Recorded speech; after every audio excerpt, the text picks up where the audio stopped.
ndazigumira ndazvisvikira iya ndaodaita munotamba akara muiseiwo torgei January amuna nyemba oni inozi chini beans tore beans aiwa beans aku kuti siriare mara kwakatodzwa ngokuti kweshe iyoyo ndabva iyo kweshe iyo handisi kukudziona beans ndinotaga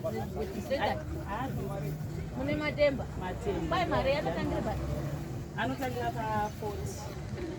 40 aya madoko apinanda pumbuke nyemba idzi dzakaema dzakadini ichi chi 5 dai ichi ndoti 5 aiwa ichi ndoti 5 kwai Maria ichi chikuita 1 kwanini apa ke panyima I 150 same price. Okay aya ke madoko aya ni weMarabastad zvikafu uye munyemba ero nyemba zvinoda kupota uri tombo iri gusha idzi yaigusha abangu dzewe ndisire munyemba ndisire uyu neichi nepumbu idzi ndotombobika January disease uno vamwati hamuna beans hamuna botisi nematemba aya otora zvakadai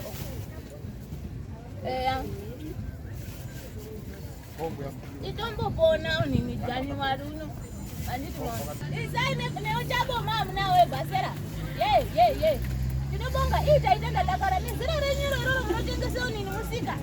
totengesa musika kusagama vamweni havatendi vamweni vanoramba vanotsveruka handiti mavana ane taitana kunaka kwavakaita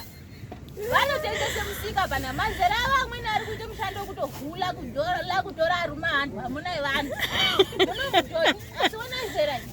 ndadakara maningi pane chini chamwaisako ndadakara taita ava nezera ravo havazi konini tinozvida izvozvo havatengesi mwiri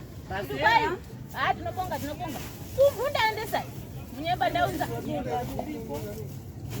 matemba ari nenyimo eya tinobonga nenyimo dowike manje dovi 25 eya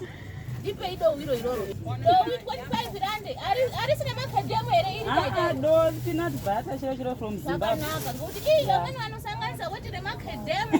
woti reonini zvinonzi chini rona renzimbo remanduwiti vanozviita vanhu tinobonga taita akadovi mukuda remari ndipei richimwe ndomboisa mumunyemba wona uweya zvinombatohamba erakuti tinobonga ngezvemari izvozvo taita 25 140 145 yeah